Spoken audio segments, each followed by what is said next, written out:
Westward is a podcast about the birth of professional basketball in Los Angeles and what the city's two teams represent today.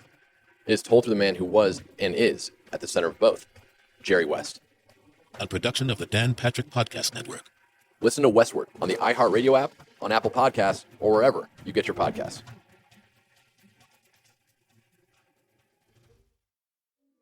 Forgotten is a production of iHeartMedia and Unusual Productions. Before we start, this podcast contains accounts which some listeners will find disturbing, but without them, the story can't be fully understood. Please take care while listening. Last time on Forgotten. There were only speculations. The markings might have indicated the initials of a perpetrator or represented a map. A map of murder. You'd have to be a cretin if you're a serial murderer or you're a psychopath not to understand, wow, it's like antelopes at the waterhole. What a great opportunity for a serial killer. These murders appeared to be taking place systematically. It's specific kinds of victims are being selected and kidnapped or taken by force somehow or lured, and then their bodies found. Murders of women had been going on unsolved in Juárez since the early 1990s. There were countless stories like that of Sagrario Gonzalez, who went missing on her way home from work in 1998, and whose body was found in the desert 2 weeks later. In early 2001, there was another case that matched the pattern, Lilia Alejandra Andrade. Like Sagrario, she was 17 years old, she left for work one morning, and then she never came home. But this case had some crucial differences that made El Paso journalist Diana Washington Valdez believe that it could be solved and unlock others in the process. At the very least, it should force the local police into action. The authorities are saying nothing is related to each other, none of these deaths connect, it's all random. Diana didn't buy this, and she wasn't alone. The FBI special agent in charge of El Paso, Hardrick Crawford, was concerned about the possibility of an American serial killer using Juárez as a hunting ground. But wherever the killer was based, Diana was convinced that they were carefully selecting their victims, and she was willing to do whatever it took to prove it. Can you talk about what motivated you to take vacation time, weekends, evenings, to devote to this story? They were not just random victims. There's something organized taking place. As much as Diana was sure this was true, it was almost impossible to prove without official investigation. But then a case came along that looked set to change everything. I think that a good prototype or a model of these kinds of cases would be Lilia Alejandra Andrade. Lilia Alejandra was a teenager and a mother of two who worked at a maquiladora, assembling plastic parts for appliances. She posed for photos at work promoting the products she helped make, and in February 2001, she went missing. Previously, every victim had disappeared seemingly into thin air, but witnesses had seen Lilia Alejandra struggling in a car a few days after she was abducted. Diana became obsessed with this case as a key to solving the whole, and she wanted to interview the witnesses herself. A lawyer in Juárez promised to help her find them. Then, while they were meeting, he changed his mind. He said, don't touch this, don't go near it. I thought, well, okay, you don't want to be part of it, that's fine. Just draw me the map and show me where I could find the witnesses. And so he started to draw me a map of that neighborhood to indicate where I could go find people of interest. And then he tore up the paper, gobbled it up, and said, no, it's too dangerous. Just stay away from it, Diana. But for Diana, the warning had the opposite effect. It made her confident that she was onto something. This case continued to strongly appeal to me as an important case. So, like the naive person that I was, I go into that neighborhood, start knocking on doors. Here's a picture of that. You should see this young woman, and blah, blah, blah, and door to door. And I did run into someone who said, no, you need to be on the other side of the street. And they showed me where to go find a couple of witnesses. Diana was able to uncover an extraordinary detail of the last weeks of Lilia Alejandra's life that directly connected her with several other victims. But Diana also learned something else while she was interviewing witnesses. She wasn't the only person on the case. Someone identifying themselves as FBI agents knocked on the door and they wanted to know what they saw, what they knew, all the details. And there was no such thing as the FBI ever doing this. Somebody went there impersonating FBI. Why would someone want to conduct their own interviews of the witnesses to this crime? What were they hoping to learn? Were they perhaps connected to Lilia Alejandra's killer? I'm Oz Velocian. And I'm Mónica Ortiz Uribe. This is Forgotten. The Women of Juárez. Voy a crear un canto para poder existir, para mover la tierra a los hombres y sobrevivir. Yo no nací sin causa, yo no nací sin fe. Mi corazón pega fuerte para gritar a los que no sienten así perseguir. a la felicidad.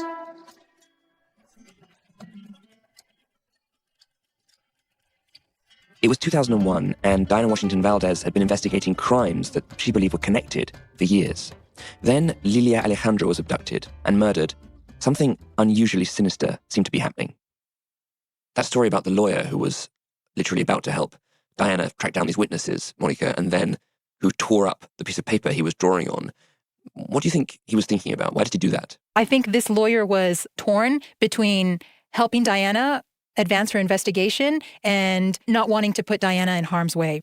And that's a tension that we all constantly live with doing work like this in Juárez. You have to make the decision, how far are you going to take things?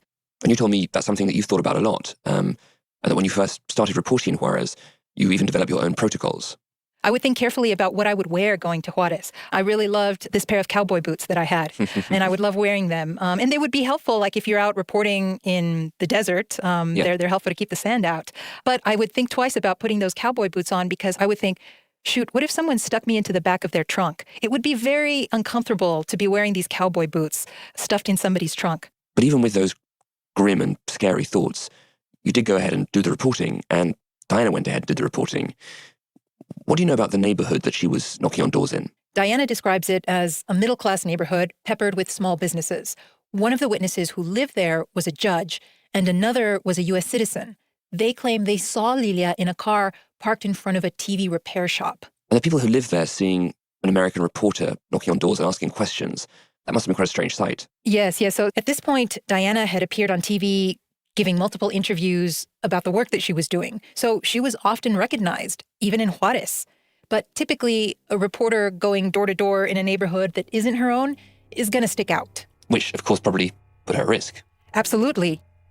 To Diana, it seemed like a risk worth taking. Such was the potential significance of this case. So here's what Diana was able to piece together about Lilia. Lilia Alejandra Andrade was a vivacious, outgoing teenager. She's very typical of the young women in Juárez who turn up missing. You can tell from the victimology reports that a lot of them were very responsible young women because they were either enrolled in school or working. So this young woman disappears of all days on Valentine's Day. It all happened because someone was supposed to pick her up that day from work and couldn't make it. And something happened when Lilia got off work. It's assumed that she got a ride with somebody. She then is missing for several days. Lilia's shift ended at 6 p.m. the day she disappeared. She borrowed money for bus fare from a coworker and was last seen taking a shortcut across a vacant lot on the way to the bus stop. So someone sees her, they call her over to a car and physically grab her. She is seen in a car later in the neighborhood by witnesses struggling. On February 19th, Juárez dispatchers received several emergency calls. Witnesses report a woman struggling in a white Ford Thunderbird. These witnesses called the authorities. They called the police. They need to come out here. But no one came out for several hours. Then the car vanished. And when the authorities finally showed up, there was nothing happening, so they left. And so the witnesses are concerned that if police had shown up sooner, that perhaps they could have saved Lilia, because she ends up being brutally raped and then murdered, and then her body dumped nearby. Despite the multiple calls, the entry in the logbook for the night is nothing to report. But Lilia's body was found within roughly 24 hours of her death, and that meant her autopsy could provide answers about what had happened to her. Lilia's body was discovered the day after the witnesses had seen her struggling in a car. But what had happened to her? Who was she with during the time she was still alive? Normally, these questions were impossible to answer when a young woman's body was discovered in Juárez. Sagrario had been dead for 2 weeks when her body was found, by which time physical evidence that could have identified the perpetrator had deteriorated. In fact, often authorities couldn't even determine who a victim was, let alone who had killed them. But this time was different. Despite the police's inexplicable failure to respond to the emergency calls, Lilia's body was found soon after her death, and one of the few officials Diana did trust was overseeing the autopsy. I had confidence because Oscar Minus and others that I knew personally were involved in doing those examinations at the morgue. You and Oscar are two people who are on the same side, more or less, right? Truth seekers, yes. When we come back, we meet Oscar Minez and learn about the evidence that emerged from Lilia Alejandra's autopsy. It's really deep. Thanks, Mom. Here to share some new info about our new podcast, Ghetto Boys Reloaded. Each and every week, we bring to you episodes featuring some of the most iconic figures in hip-hop, politics, entertainment, and more. You don't want to miss it. Each and every Monday, listen to the Ghetto Boys Reloaded podcast on the Black Effect Podcast Network, the iHeartRadio app, Apple Podcast, or wherever you listen to podcasts.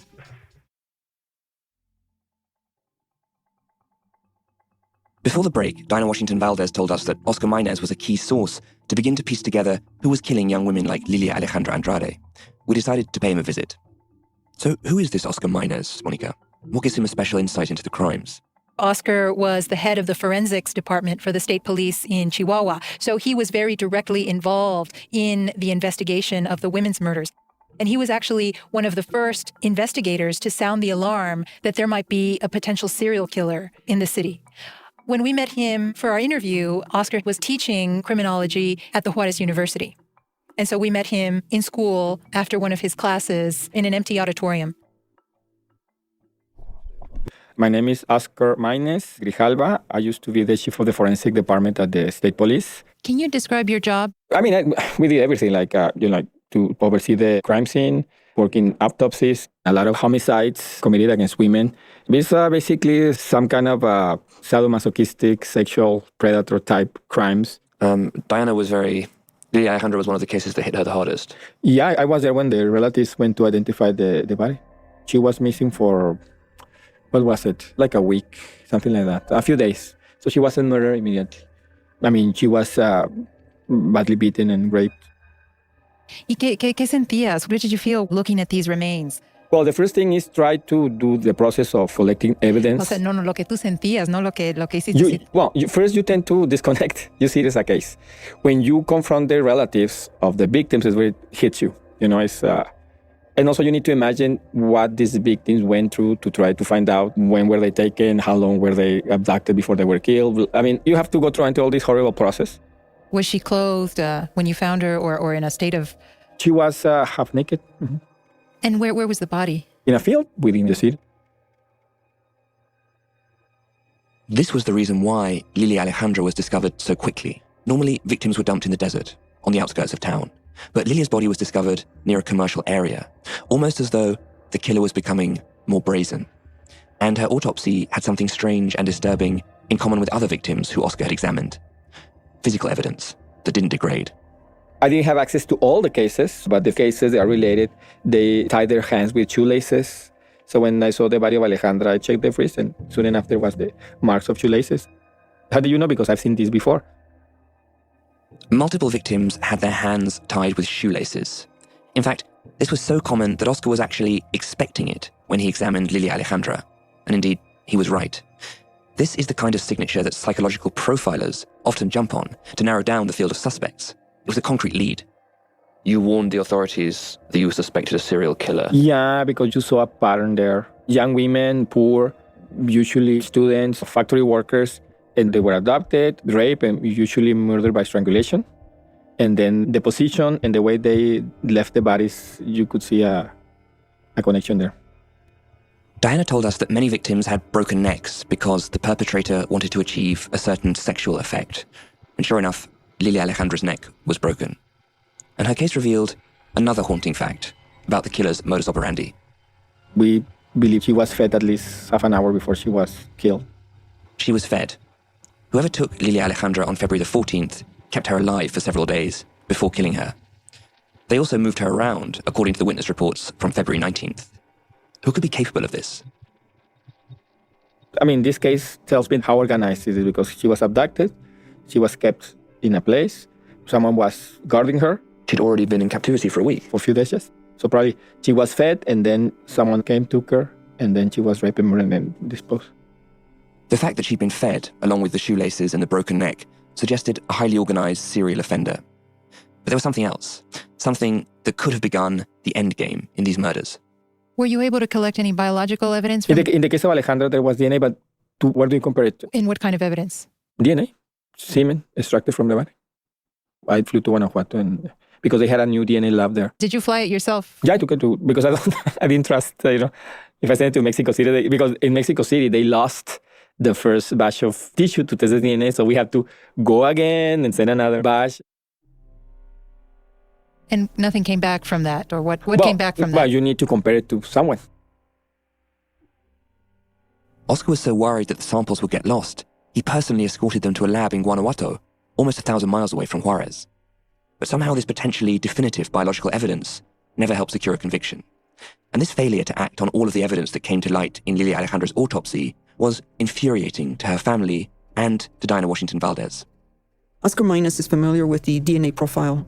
I mean, it's like take a piece of paper, the DNA profile is on there. Why didn't somebody go out and arrest them? The authorities claimed that they had no suspects to cross-reference the DNA with, and one of the things that stood in the way of identifying possible culprits was that the authorities maintained the Juárez serial killer was already behind bars. In 1995, after the first mass grave of women was discovered, an Egyptian national called Abdel Latif Sharif was arrested on suspicion of being behind the killings, and he was never fully exonerated. So this was something that jumped out to me even before we started working together, Monica, this idea that there was a prime suspect in jail, but that the killings were continuing. How did this situation come about? So when these serial sexual murders started happening, people were startled and shocked. They couldn't understand why this was happening in their community. During that time, in the local newspapers, you'd come across headlines almost daily like, "A faceless psychopath stalks the city," "A maniac on the loose." It's around this time that an Egyptian chemist exiled from the U.S. moves to Juárez. His name is Abdel Latif Sharif. He's in his late 40s, at least 6 feet tall, athletic build, and this thick, dark mustache. He's handsome and has a charming personality. And before long, he becomes a well-recognized character among the downtown Juárez nightclub scene. He develops this reputation as a party animal with deep pockets. Sharif, again, is a chemist. He works for a big American company developing valuable patents. So he's a smart, professional guy with a dark past. In the United States, Sharif racked up a series of arrests and accusations for rape and battery. He went to jail for these crimes, at one point even breaking out of jail while serving a 12-year sentence. He's not in Juárez very long before he gets arrested there too. And he's accused of kidnapping and raping a woman after hanging out in the clubs one night. And Sharif fits the profile of this serial killer the public imagines is stalking their city, killing their women. So when police arrest him, they parade him before the media and announce he's a prime suspect. And at first, the public believes the police. But there's a problem. The killings continue after he gets jailed. And the killings continue in the same pattern that they were occurring prior to his arrest. So clearly, something is wrong. And so how do the authorities respond to that? Well, it calls into serious doubt their prime suspect. So, the police have to come up with a way to explain why are these murders continuing. And so it's like somebody in the Juárez police force must have a vivid imagination, because the next theory they come up with gets even more twisted. They bring into custody members of an alleged gang called the Rebeldes, or the Rebels. Police claim Sharif is paying off this gang to murder more women and help make the case for his innocence. There was a moment of relief in Juárez when Sharif was arrested because his background made it plausible that he was responsible. The authorities obviously didn't want to admit that they were wrong, so they doubled down, and the Rebeldes gang appeared. In a final flourish, it was claimed that Sharif demanded proof that the gang were killing women on his behalf, delivered in the form of underwear to his jail cell. And the thing is, the police never acknowledged that this wasn't true, and that meant that no one could acknowledge that the same killer who was killing in 1995 might still be killing in 2001. That's why Oscar Maynez was sounding the alarm. He didn't believe the murders had ever stopped. And in Lilia Alejandra's autopsy, he saw all the hallmarks of a serial killer. And this wasn't just any serial killer.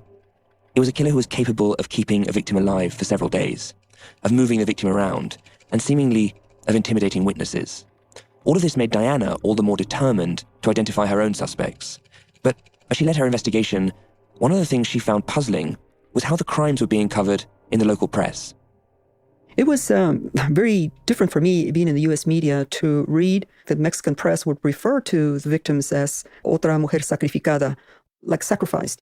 To use that term specifically, I always thought it was very odd and even unnecessary and even unprofessional. If I was the editor, saying, hey, why are you using this kind of terminology that connotes that we're having a ritual here and people are being sacrificed as part of that ritual? Later on, I realized how apt that term is to describe exactly what was happening in Juárez. It is indeed like a giant ritual, and the offerings are these victims. Yeah. When we come back, Diana explains how she came to understand why the word sacrifice is so appropriate, and a highly concrete connection that she uncovered between the victims. Murder in Illinois is the new iHeartRadio podcast from the producers behind Happy Face and Murder in Oregon. You don't really need to see the crime scene photos to have your heart broken. What started as a family road trip ended as a massacre. Murdered children and murdered mother. 3 children were murdered by the last person they ever thought would harm them. My best friend lost her life and is not here to tell the truth. He said, they just arrested Chris. And her first words were, but he didn't do it. Did the person convicted of 4 murders actually pull the trigger? None of their theories of how this happened fit the crime scene evidence. I'm Lauren Bright Pacheco. Join me for Murder in Illinois, Who Killed the Vaughn Family. So crazy. This is all so crazy. Listen and follow on the iHeartRadio app, Apple Podcasts, or wherever you listen to podcasts.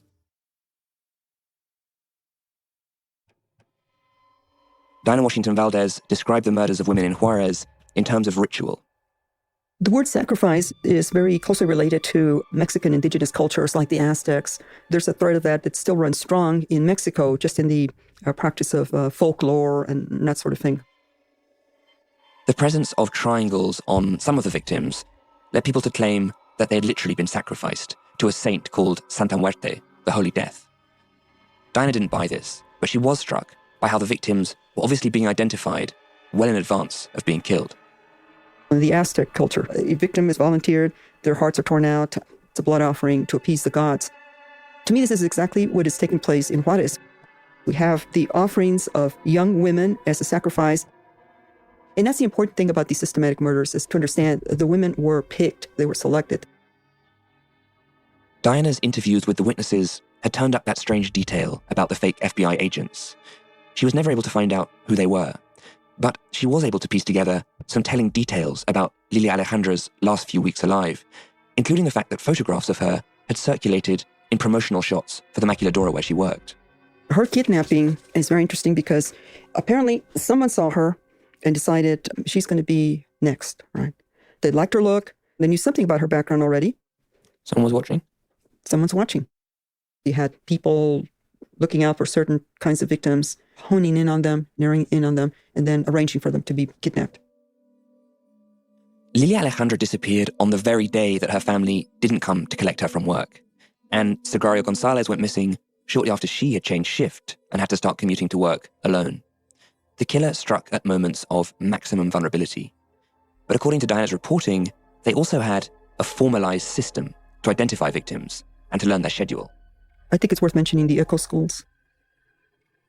Downtown became, and this is also information that FBI informants had given to the FBI, several of the young ladies that disappeared in downtown Juárez happened to have stopped into a computer school, then called Echo.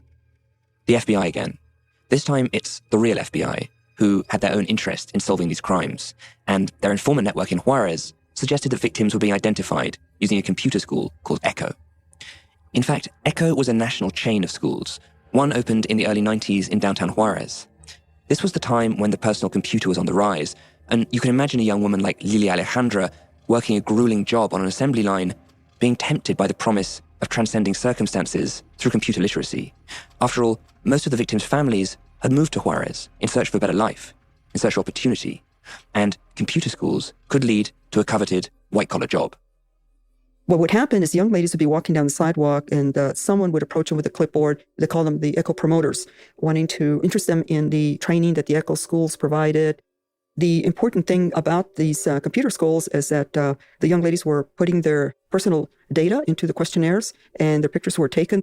So it became very easy for someone at another end, whoever this information was being forwarded to let this operate as a catalog, a catalog of potential victims. Through the questionnaires they filled out at the computer schools, including their pictures, someone could sit down there and say, oh, yes, about this one or that one. These schools were being used to look for and identify young women of certain profiles. Well, women disappeared and then they were found murdered later, but they were selected. Approximately how many women linked to the computer school were murdered? I can only vouch for 6, but when I went back and I questioned the families, of victims, one of the questions I added to my interviews was, had they ever come into contact with an echo school? And they would say, oh, yes, oh, yes. Lilia Alejandra Andrade was one of them. Lilia Alejandra disappeared on a Wednesday. Her first echo class was set to begin on the Saturday of that week. What Dinah's reporting revealed went beyond a mere pattern. It suggested a process that almost certainly involved more than one person. And as she pushed to reveal who might be involved, she began to receive serious threats against her life. That's on our next episode. I'm Oz Voloshin. And I'm Mónica Ortiz Uribe. See you next time. Yo no nací sin causa. Yo no nací sin fe. Mi corazón pega fuerte para gritar a los que no sienten, así perseguir a la felicidad.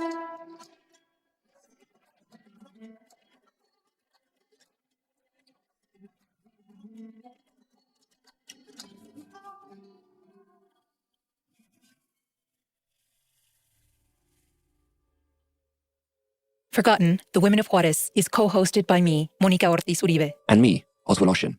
Forgotten is executive produced by me and Mangesh Hattigila. Our producers are Julian Weller and Katrina Norvell. Sound editing by Julian Weller and Jacopo Penzo. Lucas Riley is our story editor. Caitlin Thompson is our consulting producer. Production support from Emily Marinoff and Aaron Kaufman. Music by Leonardo Heiblum and Jacobo Lieberman. Additional music by Aaron Kaufman. Special thanks to the reporting of Tim Madigan in the Fort Worth Star-Telegram and John Ward Anderson in the Washington Post for details on the life and arrest of Abdel Latif Sharif.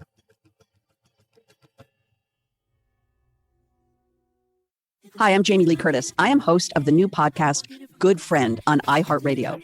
On Good Friend, I am talking about friendship, sort of the good, the bad, and the ugly. I want to talk about conflict resolution, about making new friends, about keeping friendships alive through very difficult times. Good Friend premieres July 15th.